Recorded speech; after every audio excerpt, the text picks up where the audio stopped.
جب اس کے بعد یہ ہوا کہ ایک رپورٹس آئیں کہ ایک رشین تھا کیپٹن گروموچسکی، ہی وزٹڈ ہنزا، اور ہنزا کے میر کے ساتھ ملاقات ہوئی اور وہاں سے ان کی کوئی انڈرسٹینڈنگ ہوئی تھی، اور انہوں نے میر کو یہ کہا کہ جی آپ نے برٹشرس کو جو ہے یہاں پہ ایکسیس نہیں دینی ہے، ہم آپ کو سپورٹ کریں گے، ان کیس کوئی وار ہوتی ہے ہم آپ کو ویپنس دے دیں گے. سو اکارڈنگلی ایک ایگریمنٹ سائن ہوا. اس پہ برٹشرس دے ور الارمڈ کہ یہ یہاں پہ اگر پہنچ گیا تو اس میں آگے ہو سکتا ہے ان کے لیے مسائل ہو. سو وہاں پہ انہوں نے اس کو دوبارہ گلگت کو ایجنسی بنایا 1889 میں، جب کرنل ڈیورینڈ جو تھا وہ یہاں پہ آیا.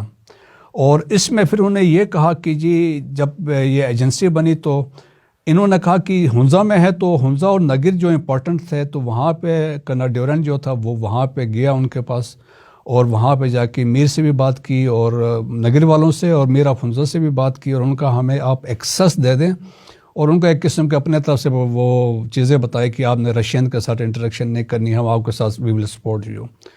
اور اس کے بعد جو ہے کہ الٹیمیٹلی جو ہے اس کو آپ دیکھ لیں تو مشہور جو بیٹل لڑی گئی 1891 کو اینگلو برشو وار جو تھی نگر میں لڑی گئی ہے، جہاں پہ جس کو ہم کہتے ہیں بیٹل آف نیلتھ ہے، جو بڑی مشہور بیٹل تھی وہاں پہ اس پہ لڑی گئی ہے.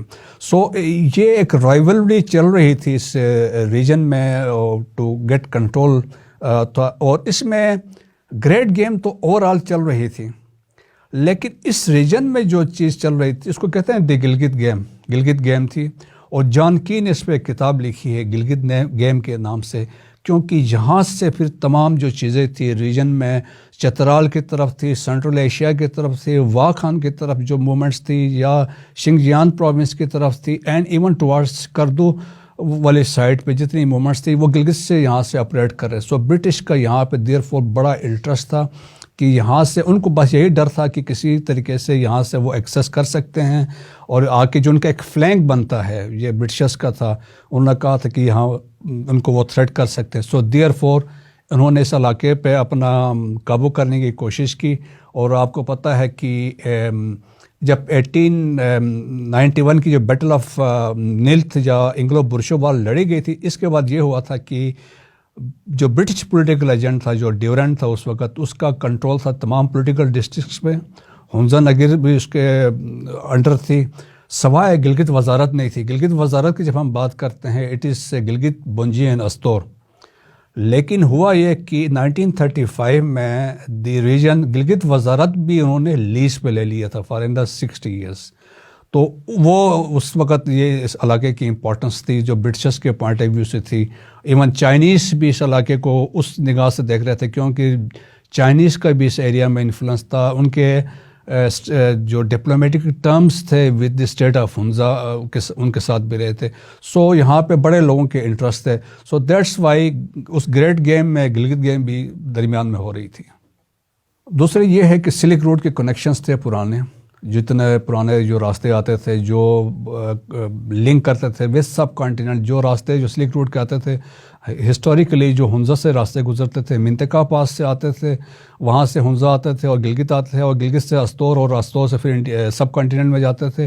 خنجراب پاس کو بھی یوز کرتے تھے. سو جو کاروانس تھے بڑے امپورٹنٹ، جتنے کاروانس ہیں سینٹرل ایشیا سے بھی جو کاروانس آتے تھے، جو چائنا سے بھی آتے تھے، اور اس کے علاوہ پلیگرمس تھے. تو وہ آپ دیکھ لیں کہ ایک ٹریڈ امپورٹنٹ ٹریڈ روٹ بھی تھا.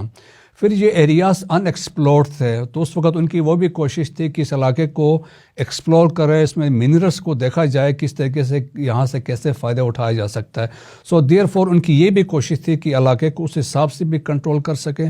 اور بٹ مینلی تھریٹ جو تھا ان کو وہ سیکیورٹی تھریٹ تھا یہاں سے، کہ یہاں سے ان پہ فلینک سے ان پہ حملہ ہو سکتا ہے، یا ان کی پوزیشن جو ہے وہ ویک ہو سکتی ہے. دیکھیں جی، یہ کہا جاتا ہے کہ گلگت کی جو بلتستان کی اہمیت تھی جو آج سے 1880 یا 1870 میں تھی، وہ آج اس سے بھی زیادہ ہو گئی ہے. آج کل یہ ہے کہ اس وقت سلک روٹ تھا شروع میں، بعد میں کراکرم ہائی وے بنی. کراکرم ہائی وے کا کنسپٹ 1959 میں تھا. 1960 میں اس کی کنسٹرکشن سٹارٹ ہوئی تھی. اٹ ٹک 15 ایئرس، 15 سال کے بعد یہ روڈ بن گیا. سو بیسیکلی اس نے is known as 8th wonder of the world. China کو لنک کیا وتھ پاکستان کے لیے، تو ایک لائف لائن تھی فار گلگت بلتستان کے لیے بھی تھی، چائنیز کے لیے لنک تھا with the rest of the Pakistan کے ساتھ تھا. سو وہ ایک لحاظ سے امپورٹنٹ تھا. پھر جب اس کی امپورٹنس اور بڑی جب سی پیک کا کنسپٹ ابھی آیا، جب سی پیک کا کنسپٹ آیا تھا کہ آلموسٹ $54 بلین کا یہ پروجیکٹ ہے، اور اس پروجیکٹ میں بڑی انفراسٹرکچر ڈیولپمنٹس ہو رہی ہیں، ٹریڈ اپرچونیٹیز ہے، بزنس کمیونٹی کو اس سے یہاں سے بڑا فائدہ ہے، امپلائمنٹ کا کنسپٹ ہو رہا ہے. گلگت بلتستان میں ہائیڈرو پوٹینشل جو پروجیکٹس ہیں وہ بن رہے ہیں. So it is really a game changer ہے. اب یہ ہے کہ اس سے یہ ہے کہ انٹرنیشنل جو پاورز ہیں ان کو یہ بالکل اچھا نہیں لگ رہا ہے کہ چائنیز اس طریقے سے لنک کریں to the get an access to Gwadar, کیونکہ یہ چائنیز کا اس میں بھی بہت فائدہ ہے. جتنا پاکستان کا ہے، گلگت بلتستان کے لوگوں کا ہے، اس طرح چائنیز کا بھی ہے، کیونکہ ان کا بڑا آلموسٹ تقریباً کہا جاتا ہے کہ تھاؤزنڈس کے حساب سے کلومیٹرز کا راستہ کم پڑ جائے گا، جو ان کو بہت لمبا ڈیٹور کرتے تھے. اب اسٹریٹ اوے وہاں پہ عربین سی ہے، وہاں سے وہ سامان جو ان کا ہے گوادر سے ان کا کانوائز آئیں گے اور چائنا چلے جائیں گے، اور چائنا سے اس طرح یہاں پہ گزریں گے. سو وہ امپیکٹ ہے. تو وہ آپ کو پتہ ہے کہ دنیا میں there is a contest between America and Chinese کا ایک ہے، بیسیکلی اکنامک کمپٹیشن ہو رہا ہے. تو ورلڈ پاورز چاہتی ہیں کہ چائنیز کو کنٹین کیا جا سکے، اور ان کو یہ ہے، تو اس کو مختلف طریقوں سے اس ایشو کو، گلگت بلتستان کے ایشو کو وہ چھال رہے ہیں. کبھی کہتے ہیں ڈسپیوٹڈ ہے، کبھی کہتے ہیں کہ اس میں مسائل ہیں، یا کبھی اور اس میں انڈین انوالومنٹ اس میں بہت زیادہ ہے. بیسیکلی اس کو انڈیا لیڈ کر رہا ہے. اس میں ٹیررزم کی پاس میں ایکٹیویٹیز ہوئی، ہمارے اس میں سیکٹیرین ٹربولنس بھی اس ایریا میں رہی ہے. تو انٹرنیشنل پاورز کی کوشش ہے کہ یہ جو سکسیس یہ نہ ہو. So basically CPEC project ہے، it's not only in the Chinese interest, یہ پاکستانیوں کے انٹرسٹ میں بھی ہے، گلگت بلتستان کے لوگوں کے لیے بھی انٹرسٹ میں ہے. ابھی ہم دیکھ سکتے ہیں کہ جس طریقے سے روڈز بنی ہیں، ایک وہاں پہ ہائیڈرو واٹر پروجیکٹس بن رہے ہیں، دیانو بادشاہ ڈیم بن رہا ہے، داسو ڈیم بن رہا ہے. سو اور بھی مختلف پروجیکٹس بن رہے ہیں. So game is on. Gilgit game پہلے بھی تھی اور آج گلگت گیم ابھی بھی ہے، لیکن اس میں یہ ہے کچھ اور نئے ایکٹرز اس میں شامل ہوئے ہیں. گلگت بلتستان کی اہمیت جس سے میں نے بات کی کبھی ختم نہیں ہوگی، کیونکہ ریجن ابھی تک ان ایکسپلور ہے. اس کے پوٹینشیلس ابھی تک ڈسکور نہیں ہو چکے ہیں، اسپیشلی جتنے وہاں پہ پوٹینشیلس ہیں، جس طرح وہاں پہ ٹورزم کا وہاں پہ اسکوپ ہے، اور بھی باقی منرلز وہاں پہ ہے. اور پھر دیکھیں کہ ہمارے جو گلیشیئرز ہیں، there are thousands of glaciers جو گلگت بلتستان میں خالی ہیں.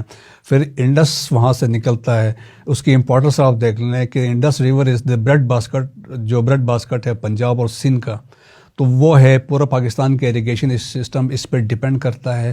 سو گلگت بلتستان کی جو امپورٹنس ہے وہ کبھی ختم ہو نہیں سکتی ہے. تو لوگوں کا ہمارا جو لوگوں کا بھی انٹرسٹ یہی ہے کہ وہاں پہ ڈیولپمنٹ ہو.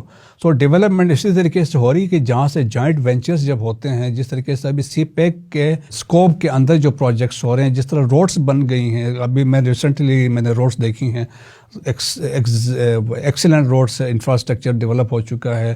تو امپرومنٹ ہوگی اس میں. ہمیں بجلی کے مسائل ہیں، وہ بھی چیزیں اس میں سے ایڈریس ہوں گی. لیکن اس طرح میں نے کہا ہے کہ جو آپ کے جو انٹرنیشنل جو پاورز ہیں وہ یقیناً اس کو نقصان پہنچانے کی کوشش کریں گے، اور اس میں ڈفرینٹ قسم کے آلریڈی پروجیکٹس لانچ ہو چکے ہیں. لیکن ہمارے انٹرسٹ میں next 10 years, next 15 years, 20 years, یہ CPEC is a very important. اور ہمیں تو یہ چاہیں گے کہ یہاں پہ اور پروجیکٹس ملیں، اور بھی یہاں پہ لوگ آ کے انویسٹ کریں علاقے میں، ٹورزم کو یہاں پہ لوگ ایکسپلور کریں. The only thing is the government of Pakistan کو یہاں پہ وہ فیسلٹیز، وہ ریسورسز دینا چاہیے تاکہ اس کو فل لوگ اس کو جو یوز کر کے اس کو چیزوں کو وہ آ کے دیکھ سکے، اور یہاں پہ لیس اکنامکلی لوگوں کا اس میں فائدہ ہو سکے. دیکھیں جی، افغانستان میں جو گورنمنٹ نئی بنی ہے، طالبان کی بنی ہے، تو ابھی تو اس کو انٹرم گورنمنٹ کہا جاتا ہے. اس کو ابھی کسی نے ریکگنائز نہیں کیا، انٹرنیشنلی کسی بھی ادارے نے نہیں کیا ہے. اور خود طالبان کے وہاں پہ بہت بڑے مسائل ہیں، کیونکہ وہاں پہ ان کو ابھی بیسکلی کاؤنٹر کرنے کے داعش بڑی ایکٹیو ہے. اور at the same time Taliban کے اندر بھی ڈفرینٹ فیکشنز ہیں، گروپس ہیں، ان کا آپس میں اختلافات ہیں. تو وہ آپ سمجھ لیں کہ وہ ابھی تک وہ فرم ہولڈ جسے کہا جاتا ہے وہ اسٹیبلش نہیں ہوا ہے.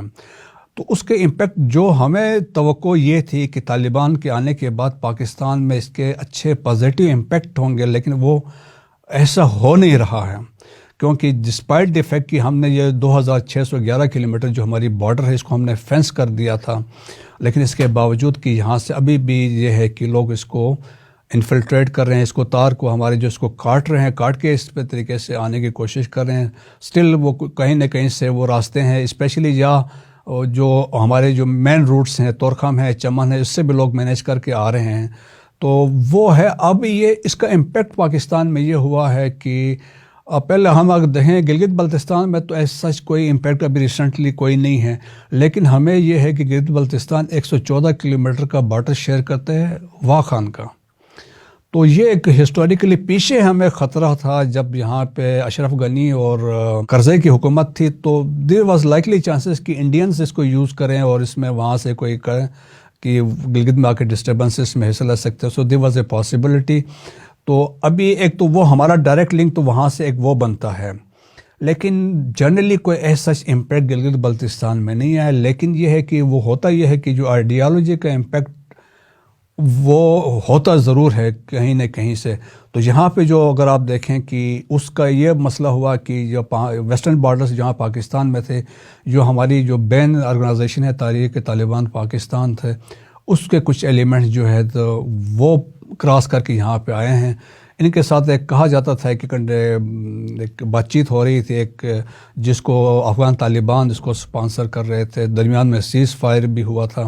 لیکن اس سیز فائر کے درمیان میں جب کچھ ڈیمانڈس انہوں نے تھی، اور ڈیمانڈس بھی ایسی تھی جو ایکسیپٹیبل کوئی بھی گورنمنٹ نہیں کر سکتی تھی، تو اس کے بعد انہوں نے ایک وار ڈکلیئر کی ہے پاکستان پہ. تو اس کا امپیکٹ ہم نے ریسنٹ جو بم بلاسٹ ہوئے، پہلے آپ نے دیکھا کہ کچھ لوگ سوات میں بھی آئے تھے، پھر لکی مروت میں ہوا، پھر بنو میں جو مسائل ہوئے، پھر چمن میں جو ایک بارڈر پہ ایک مسئلہ ایشو ریز ہوا تھا وہ ہے. اب مور ریسنٹلی جو بڑا افسوسناک جو حادثہ ہوا پولیس لائن پشاور میں، تو اگین یہ اس میں تحریک طالبان والے ہیں، اس کو تو کلیم کیا جماعت احرار نے ہیں. سو انفارچونیٹلی یہ ایک مسئلہ ہوا ہے کہ وہاں سے لوگ اس طرح آ رہے ہیں. اب اس سوال یہ پیدا ہوتا ہے کہ یہ ایسا کیوں ہو رہا ہے، کیونکہ پہلے تو توقع تھی ایسا نہیں ہوگا. اب یہ لوگ ایسے یاد دیکھیں، طالبان نے تو کہہ دیا کہ ہم بالکل اس میں شامل نہیں ہیں، اور افغان طالبان نے. تو اس میں پاسبلٹی کیا ہے؟ ایک تو یہ ہے کہ جو سمپتائزرز سے پچھلے گورنمنٹ کے، کرزئی کے اور اشرف غنی کے، وہ انسٹرومنٹل ہے، وہ ان کو یوز کر رہے ہیں. یا پھر یہ ہے کہ انڈیا کے جو سلیپر سیلز تھے ان کو ایکٹیویٹ کر دیا ہے، جو پرانے کنٹیکس تھے وہ ابھی ایکٹیو ہو گئے ہیں، تو وہ ان کو وہ یوز کر رہے ہیں. یا پھر ڈفرینٹ جو فیکشنز ہیں طالبان کے اندر سے وہ یہ کر رہے ہیں. تو اس سے ہمارے لیے یہ ایک قسم کی ایک وار سمجھ لے کہ وار ڈکلیئر ہو چکی ہے پاکستان کے اوپر. یہ میرے خیال میں اتنا بڑا حادثہ ہے جو پشاور والا ہے، اے پی ایس 2014 میں جو اے پی ایس پشاور کا ہوا، تو اس کے بعد یہ پولیس لائن میں ہوا، آلموسٹ 86 کے قریب شہادتیں ہوئی ہیں. تو میرے خیال میں گورنمنٹ آف پاکستان اور پاکستان ملٹری یقیناً اس پہ پلاننگ سوچ رہی ہوگی کہ اس کو کس طرح جواب دیا گا، اور یقیناً اس کا ٹھیک ٹھاک جواب دیا جائے گا. دیکھیے 1947 کے بعد اس ریجن میں ڈیفرنٹ ریفارمز انٹروڈیوس ہوئی ہیں. جوڈیشیل ریفارم، ایڈمنسٹریٹو ریفارمز تھے، بٹ درمیان میں نادر ایریا کونسل بھی بن گئی، اور ابھی جو پریزنٹلی ابھی نادر ایریا لیجسلیٹو اسمبلی ہماری بن چکی ہے. سو اس میں ڈیولپمنٹ تو ہوئی ہے. 2009 میں اس علاقے کو جو پہلا جو سٹیپ سمجھ لیں کہ وہ ہے گلگت بلتستان نام دیا گیا تھا، اور سبسیکوینٹلی 2015 میں آپ دیکھیں 17 ججز کمیٹی بنی تھی، اور انہوں نے ڈیسائیڈ کرنا تھا کیا ہوگا. تو اس مین ٹائم میں گلگت بلتستان لیول پہ بھی ایک کمیٹی بنی تھی، اور انہوں نے بھی ریکمنڈیشن دی تھی کہ اس کو آپ پروویژنل ایک صوبہ بنا دیں. 17 ججز کمیٹی کی بھی یہی ریکمنڈیشن تھی الٹیمیٹلی کہ آپ اس کو پروویژنل صوبہ بنا دیں لنکنگ ود کشمیر. لیکن اس سم ہاؤ یہ امپلیمنٹ نہیں ہو سکا. اس کے بعد 2018 کا ایک آرڈر آ گیا تھا، پھر درمیان میں ایک 2019 کا آرڈر آیا، تو دیر واز اے کنفیوژن. لیکن جو پچھلی گورنمنٹ تھی تو انہوں نے finally it was decided while taking all on board, جس میں پاکستان آرمی کا میجر رول تھا، جس میں انہوں نے سب کو آن بورڈ لیا تھا. سارے اپوزیشن پارٹی جو نیشنل لیول کی تھی آن بورڈ تھی. گلگت بلتستان کے جو لا میکرز تھے وہ آن بورڈ تھے. So it was decided and it was announced on 1 November 2020 کو the Gilgit Baltistan will be a province, interim province linked with the final جو کشمیر کا سلوشن ہوگا اس سے لنک کیا گیا تھا. سو لائکلی چانسز تھا، ہو سکتا تھا کہ یہ کسی وقت ہو جاتا، لیکن وہ گورنمنٹ کے ریموو ہونے کے بعد یہ ایسا ہو نہیں سکا ہے. بٹ چیزیں سب کچھ فائنل ہو چکی ہیں. میرا خیال میں کہ یہ سب گورنمنٹ نے کسی وقت ڈیسیجن لینا ہے، آج نہیں تو کل میں بھی ایک آدھ سال میں یہ پرومس بن جائے گا. وہ اس لیے پروویژنل بنائیں گے کیونکہ نا we have become part of Kashmir issue. Kashmir issue کا یہ ہے کہ there was a resolution, probably it was resolution union security council کی 1980 ہے، 1954 میں یہ اگر پاس ہوئی تھی. ایلیسٹر لیم نے اپنی کتاب میں بھی اس کا ذکر کیا کہ they define the Kashmir. Geographical definition جب دی نا کشمیر کی تو اس میں گلگت بلتستان شامل کیا گیا. اس میں پریسائزلی لکھا گیا گلگت بلتستان ہے، پولیٹیکل ڈسٹرکٹس ہیں، دس از جموں اینڈ کشمیر. اور سو ہم اس حساب سے وہ کشمیر کا ایک فریق بن گئے ہیں. اور اسی طریقے سے اس نے کہا تھا وہ ہم اس ایشو میں ہم درمیان میں ہمیں وہ کہتے ہیں ہم اس کے آگ میں کود پڑے. سو اب now we are part of this dispute. تو ابھی وہ ہے اس لیے اس کو لنک کرنا ہے کیونکہ اگر ہم اور کوئی ڈیسیجن لیتے ہیں تو it may will affect the Kashmir cause. لیکن انٹرم بن رہا ہے تو اس میں یقیناً آپ کو فل فلیش وہی اسٹیٹس ہے. آلریڈی ابھی آپ ہیں لیکن آپ کے پاس وہ پاورز نہیں ہے، ریپرزنٹیشن پارلیمنٹ میں نہیں ہے، NFC میں نہیں ہے، ارسا میں نہیں ہے. تو بٹ اگر آپ یہ ایسا کرتے ہیں، اف یو گیٹ پاکستان کا آئین امینڈ ہوتا ہے اور آپ کو پروویژنل پرومس بنا دیتے ہیں تو میرا خیال میں بہت اچھا امپیکٹ ہوگا. پاکستان سپریم کورٹ نے آلریڈی ڈکلیئر کیا ہوا ہے گلگت بلتستان کے لوگ they are citizen of Pakistan. میرا خیال میں جو ایک تو پہلے پروٹیسٹ ہے خالصہ لینڈ پہ ہے. Khalsa land purely local subject ہے. گلگت بلتستان گورنمنٹ کی رسپانسبلٹی ہے کیونکہ 2018 میں یہ ایک پروونشل سبجیکٹ بن چکا تھا خالصہ لینڈ کا. تو میرا خیال میں گورنمنٹ آف گلگت بلتستان نے آلریڈی ایک کمیٹی بٹھائی جو سب مل کے بیٹھ کے اس پہ وہ ایک ڈیسیجن دے سکتے ہیں اور لوگوں کو آن بورڈ لے سکتے ہیں. اور بیسٹ انٹرسٹ آف یقیناً لا میکرز ہیں. سو جو بھی ڈیسیجن ہوگا یہ بیسیکلی لوگ یہی کہتے ہیں یہ کالونیل کنسیپٹ ہے، the concept introduced by the Sikhs. تو آپ اس کو ابھی لے کے چل رہے ہیں تو اس کو ابھی تک وہ ریوائز نہیں ہے. پھر ان کو یہ بھی کنسرن ہے کہ جو لینڈس ہیں انفلوئنشل لوگوں نے اس کو آکوپائی کیا ہوا ہے. تو یہ چیزیں یقیناً بیٹھ کے ڈیسائیڈ کرنے والی ہے آپس میں اور اٹ از دی رسپانسبلٹی جو گلگت بلتستان گورنمنٹ کی ہے. سیکنڈ بجلی کا ایشو ہے، الیکٹریسٹی کا. یقیناً یہ ایک بڑا کرونک قسم کا ایشو ہے اور فار دی لاسٹ مطلب سو مینی 50 سال 60 سال سے مسئلہ ہے. گلگت شہر میں ابھی آپ دیکھیں بجلی ابھی تک وہ نہیں ہے. ابھی ونٹرس میں مطلب 24 گھنٹے میں آپ کو ٹوٹل 2 گھنٹے کی بجلی ملتی ہے. تو ایشو تو ہے وہاں پہ، ادھر ہمارے پلاننگ کا ایشوز ہیں یا اور بھی چیزیں ہیں. آئی ڈونٹ نو کہ جب تک جا کے آپ کا دیامر بادشاہ ڈیم بنتا ہے، داسو ڈیم بنتا ہے کیا ہوگا. لیکن اس سے پہلے کچھ امپرومنٹ ہونی چاہیے ونٹر میں. سمرس میں تو بہتر ہو جاتے لیکن ونٹرس میں یہ ایشو ہے. ابھی آپ دیکھیں ونٹرس میں میجارٹی آدھا گلگت بلتستان جو ہے وہ تو پنڈی، اسلام آباد یا لاہور آتے ہیں کیونکہ وہاں پہ فیسلٹیز نہ ہونے کی وجہ سے. سو ایک جینون یہ مسئلہ ہے تو اس کو ایڈریس کرنا چاہیں گلگت بلتستان گورنمنٹ کو. یقیناً اس کو پرائرٹی دینی چاہیے اور جہاں سینٹر میں آ کے آپ اس پہ فنڈس کے لیے بات کر سکتے ہیں، اپنے پروجیکٹس لے کے آ سکتے ہیں.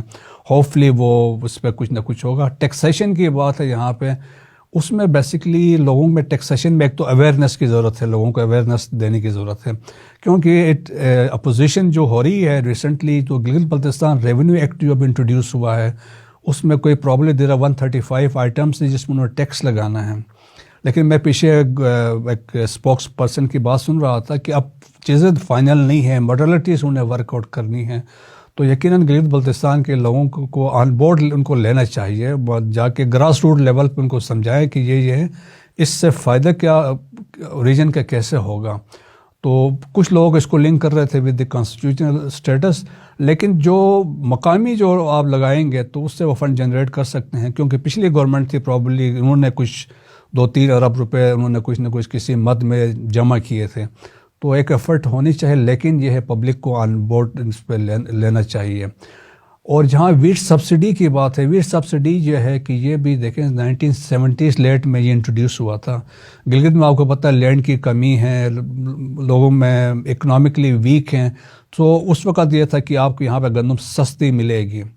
لیکن یہ ہے کہ پچھلے گورنمنٹ، ابھی یہاں پہ تھوڑا سا پولیٹیکل لوگوں میں آپس میں رائیولری بھی ہے کہ پچھلی گورنمنٹ کے پاس زیادہ تھا تو اب انہوں نے آ کے کم کر دیا، لیکن میرا خیال میں اس کو ایڈریس کرنا چاہیے۔ یہ میں کل ہی خبریں دیکھ رہا تھا تو اس میں گورنمنٹ نے ڈیسائیڈ کیا ہے کہ جو اوریجنل جو کوٹا تھا اس کو ریسٹور کر رہے ہیں، تو میرا خیال میں ایک is the right decision in the right direction, تو اس سے لوگوں کا وہ جو گریونس تھے وہ اس میں ایڈریس ہو جائیں گے۔